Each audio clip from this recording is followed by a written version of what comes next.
අද මම ඔයාලා වරන් යන්නේ ලංකාවේ බයික් ලෝලින් අතර කවදාවත් මැකි නොවන නමක් දිනාගත් අසම Honda J250 අතුරු වැඩි ගැන කතා කරන්න.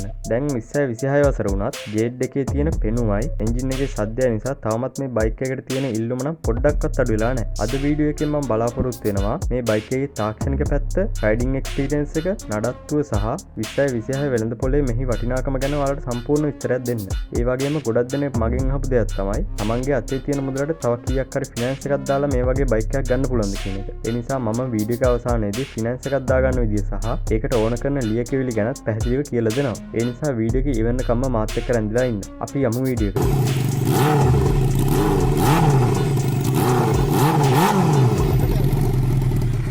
අනුවදශකයේ මුල් භාගයේදී ජපානයේ නිෂ්පාදනය වුණු මේ බයික් එක අදටත් පාරේ යද්දි හැරිලා බලන්නේ නැති කෙනෙක් නැති තරම්. ගොඩක් දෙනෙක් මේ බයික් එකට ආදරය කරන්නේ ඒකේ තියෙන අද්විතීය ඉන්ලයින් 4 සිලින්ඩර් එන්ජින් එකේ සද්දට. ඒ වගේම හොනට් එකට කලින් ආපු රෙට්‍රෝ පෙනුම නිසා. අද අපි බලමු අවුරුදු 30කටත් වඩා මේ පරණ බයික් එක 2026 අවුරුද්දෙත් පාවිච්චි කරන්න සුදුසුද මේකේ තියෙන ඇත්තම තත්ත්වය මොකක්ද කියලා.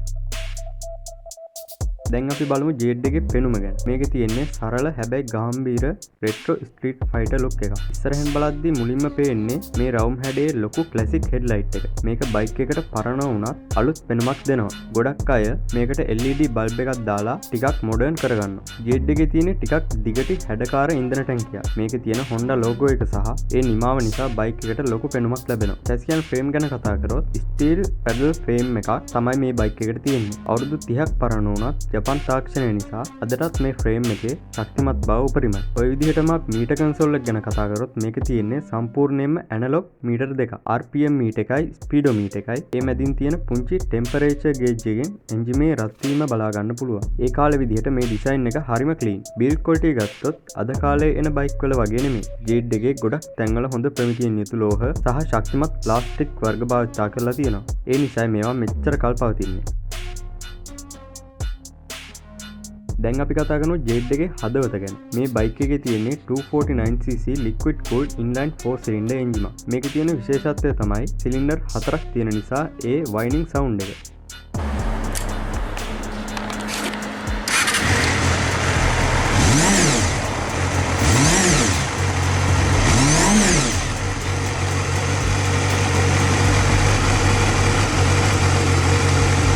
පවර් ඇන්ඩ් ටෝක් ගැන කතා කරොත් මේ එන්ජිම සාමාන්‍යයෙන් හෝස් පවර් 40ක් වගේ උපරිම බලයක් සහ නිව්ටන් මීටර් 24ක ටෝක් එකක් උත්පාදනය කරනවා. මේක පරණ බයික් එකක් වුණාට හයිවේ එකක වුණත් ඉතාමත් හොඳ වේගයක් ලබා ගන්න පුළුවන්. ඔයාලා දන්නවා ඇති J එකේ රෙඩ් ලයින් එක පටන් ගන්නේ 14000 RPM වලින්. ඒ කියන්නේ මේක හයි රෙවින් එන්ජිම. ඔයා රේස් කරද්දී එන ඒ සද්දය වෙන කිසිම බයික් එකකින් ගන්නවාද. මේ බයික් එකට වේග 6ක ගියර් පද්ධතියක් ඇතුළත් වෙනවා. ගියර් මාරු කිරීම වුණත් ඉතාමත් පහසුවෙන් ස්මූත්ව කරගන්න පුළුවන්.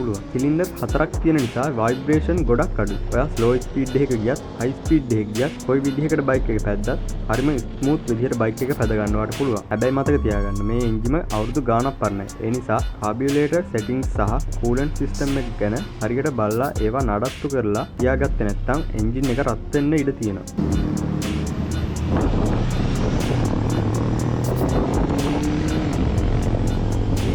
අපි දැන් බලමු මේ රොකට් එක පාරේ පදවද්දි දැනන්නේ කොහොමද කියලා. රයිඩින් පෝස්චර් එක ගැන කතා කරොත් J එකේ තියෙන ඉතාමත් පහසු අප්‍රයිට් රයිඩින් පොසිෂන් එක. සීට් එක ගොඩක් උස නැති නිසා ඕනෑම උසක කෙනෙක්ට මේක පහසුවෙන් පාලනය කරන්න පුළුවන්. විශේෂයෙන්ම හොනට් එකකට වඩා මේක සීට් හයිට් එක ටිකක් පටු නිසා කකුල් දෙක බිම තියන්නත් හරිම ලේසි. හැන්ඩලින් ගැන කතා කරොත් නගරබද තදබද ආස්සේ වුණත් හරිම ලේසියෙන් බයික් එක හැසිරීමට පුළුවන්. බර කිලෝග්‍රෑම් 145ක් වගේ වුණාට පදවද්දි ඒ බර එච්චරටම දැනෙන්නේ නැහැ. ඉස්සරහට එන්නේ සාමාන්‍යයෙන් ටෙලිස්කෝපික් ෆෝක් සහ පස්සට මොනොෂොක් සස්පෙන්ෂන් එක. මේකේ තියෙන විශේෂත්වය තමයි පස්සේ සස්පෙන්ෂන් එක පාරේ තියෙන ගැසීම් හොඳින් පාලනය කරගන්න එක. බ්‍රේකින් ගැන කතා කරොත් මේ බයික් එකේ ඉස්සරහට සහ පස්සට ඩිස්ක් බ්‍රේක් දෙකක් එනවා. 90 දශකයේ තාක්ෂණය වුණත් මේකේ බ්‍රේකින් පවර් එක ඉතාමත් හොඳ මට්ටමක තියෙනවා. හැබැයි අද කාලේ එන ABS වගේ සිස්ටම් නැති නිසා වැහි වෙලාවට පාවිච්චි කරද්දී ටිකක් කල්පනාකාරී වෙන්න ඕනේ. ටයර්ස් ගැන මම කතා කරොත් හොනට් එකක් වගේ මහත ටයර් මේකට එන්නේ නැහැ. ඒ නිසා වංගු ගනිද්දී හොනට් එකක් තරම් ලොකු කොන්ෆිඩන්ට් එකක් නැති වුණත් සාමාන්‍ය රයිඩින් වලට මේ ටයර් සයිස් එක හොඳටම ප්‍රමාණවත්.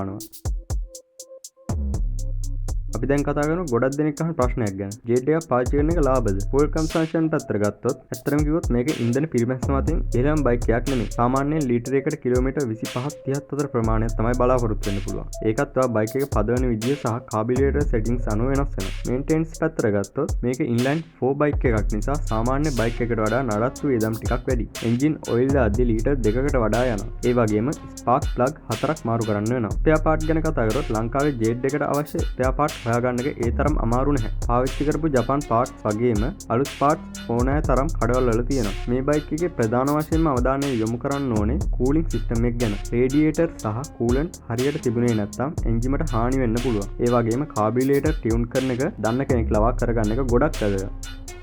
දැන් අපි බලමු 2026 වසරේ මේ බයික් එකේ මාකට් එක කොහොමද තියෙන්නේ කියලා. ජෙට් එකක් කියන්නේ ලංකාවේ කවදාවත් මිල අඩු වෙන්නේ නැති අතුරු බැදියක්. බයික් එකේ තත්ත්වය සහ චැසි සීරීස් එක අනුව සාමාන්‍ය ලක්ෂ 10 සිට ලක්ෂ 14 දක්වා වගේ මිල ගණන් වලට මේවා අලෙවි වෙනවා. ඉතාමත් සුපිරි තත්ත්වයේ තියෙන බයික් එකක් ලක්ෂ 14කටත් වඩා වැඩි වෙන්න පුළුවන්. ඔයා බයික් එකක් බලන්න යනකොට චැසි නම්බර් එක ඒ වගේම එන්ජිමෙන් අමතර ශබ්ද බත් දෙනවද කියලා, ෆෝක් බෙන්ඩ් වෙලාද කියලා, ටයර් වල තත්ත්වයක් කොහොමද කියලා හොඳට බලලා චෙක් කරලා ගන්න.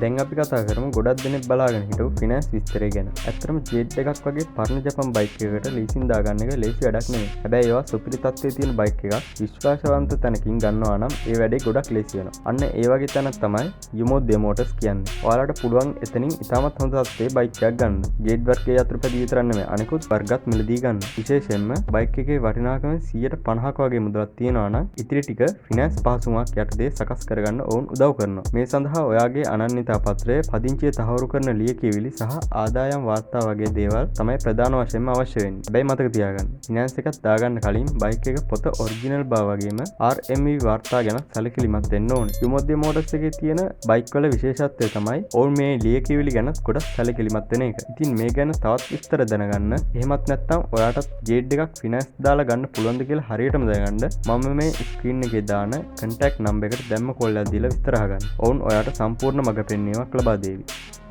ඉතින් මේක තමයි Honda J250 ගැන මගේ සම්පූර්ණ විස්තරය. ඔයත් ලස්සන සද්දයක් එක්ක පාරේ හැමෝම බලන විදිහේ බයික් එකක් හොයනවා නම් මේක තමයි ඔයාගේ හොඳම තේරීම. වීඩියෝ එකේ මොන හරි අඩුවක් තියෙනවා නම් හෝ ඔයාට තව මොන හරි දැනගන්න තියෙනවා නම් පල්ලෙහෙන් කමෙන්ට් එකක් දාන්න මතක කරන්න එපා. මේ වගේ තවත් වටිනා වීඩියෝ බලන්න මගේ channel එක subscribe කරලාම තියාගන්න. එහෙනම් තවත් වීඩියෝ එකකින් සෙට් වෙමු. හැමෝටම ජය වේවා.